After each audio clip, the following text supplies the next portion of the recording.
Hello, I'm giving you a little sneak peek today of the card game I'm developing. It's called Canopic Jar Curse, and it's a solo game of tombs, traps, and exploration. Let's take a look inside the box. Here are the game pieces. This is your explorer figure. And here are the cards. This is the double-sided mummy card. For most of the game, he is immortal. You can only run away from him when you encounter him. And at the end of the game, you'll flip this over and you will be able to fight him at that point. This is the chart you will use to determine what's inside of a room. You will roll 2 dice and consult this chart. And then if you're returning to a room you've already been in, you will consult this chart. And then you will find gold inside the tomb, and you can spend it to regain health, to buy skill points, or to gain items. Here are the rules on these 6 double-sided cards. And then there are 3 different characters you can choose to play as. And these cards are also double-sided. They have a tracker for your health, the curse level, and the gold. I'll go more into all that a little later. You have your item cards, and you'll need to collect the 4 Canopic Jars from the item deck in order to make the mummy mortal. You need to destroy these jars, housing his vital organs. Those are keeping him alive. There's the Cursed Amulet, that's a nasty card. It makes your curse level go up.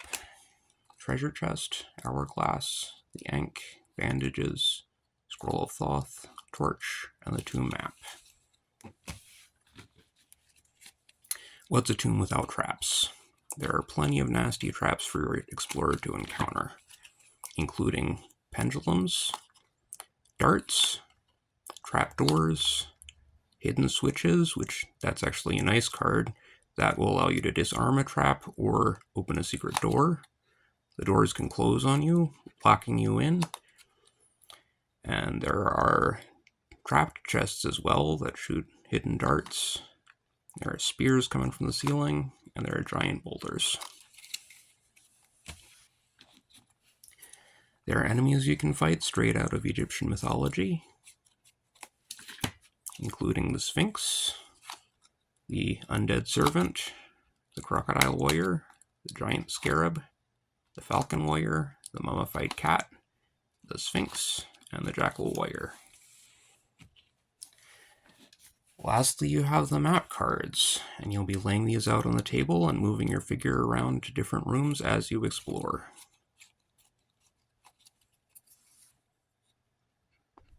Let's make a character. Our character has a starting item that you will pull from the item deck at the beginning of the game. Each character has 3 stats, one of which is their primary stat, which can be increased all the way to 3. The other 2 stats are capped at 2. They have a health bar. They begin with 8 health, with a curse level of 0, and with 0 gold. As the game goes on, the curse level will go up, and as you hit a red square, the health level will come down. You begin the game with 3 skill points that you can assign any way you wish. You can do 0, 3, 0, you can do 1, 1, 1, or you can do 0, 2, 1, which is what I normally choose to do.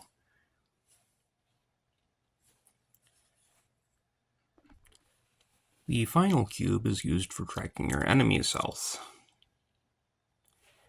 As you play the game, you will be required to make skill checks. You make a skill check by rolling 2 dice, adding the results together, and adding your relevant skill. In the case of combat, you will most likely be adding your brawn skill. Allow me to demonstrate. Here we have the jackal warrior. To harm him in combat, you need to beat a brawn of 7. So you would roll your 2 dice. That is a 6, but because we have a +2 to our brawn, that is actually an 8. And I needed to beat a 7, so I would reduce his health by 1. However, we could also choose to escape from him if we think that he's too difficult of an enemy. And to do that, we would roll our dice and add our speed skill instead of our brawn skill. However, if we defeat him in combat, we would gain a reward, and if we chose to escape from him, we would forfeit that reward. If we fail to hit him at any point in combat, we would reduce our health by the number indicated here. When we encounter traps, we'll be using our brains or our speed skills either to disarm the trap or to outrun the trap. So instead of adding our brawn here, we would roll our dice and add either our brains or our speed. And that total number, if we make the target number, we would succeed. If we fail, we would lose health. We can carry as many items as we wish. However, they are all one-time use. As soon as you use the item, you need to return it to the item deck and reshuffle. The Canopic Jars, however, do not return to the item deck. Once you find them, leave them face up on the table for the remainder of the game. Let's talk about exploration. To begin exploration, you'll draw a map card, place your figure in the room, and roll your dice.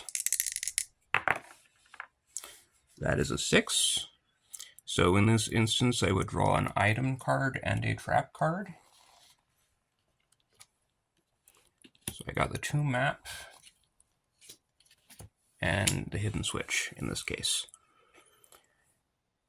After you've resolved whatever is on the chart here, you would draw another map card and match it to the map, and you would roll again. At this point, however, I have a dead end, so after I resolve whatever in this room, I would need to flip over my reference card and backtrack. And there's a pretty good chance while I'm backtracking that I could encounter the mummy in this room.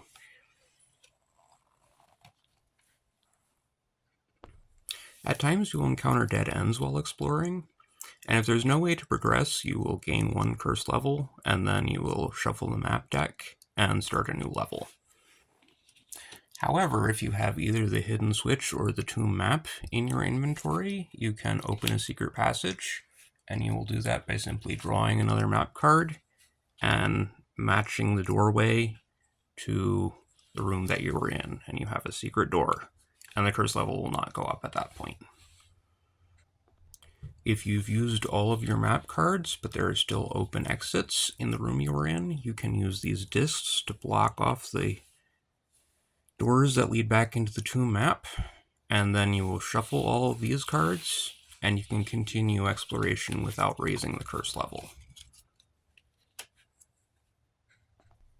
When you've found all 4 of the Canopic Jars, it is time to flip over the mummy and begin the final fight of the game.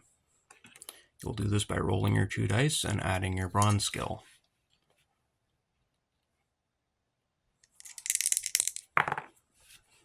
5, 6, 7, 8. I failed to beat his target number, so my curse level goes up, and my health goes down. And I try again. That is a 9, 10, 11. I reduce his health by 1, and I try again.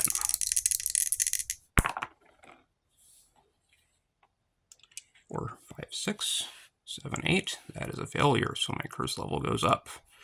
And I would continue until either he or I has perished. And that is Canopic Jar Curse. Thanks for watching.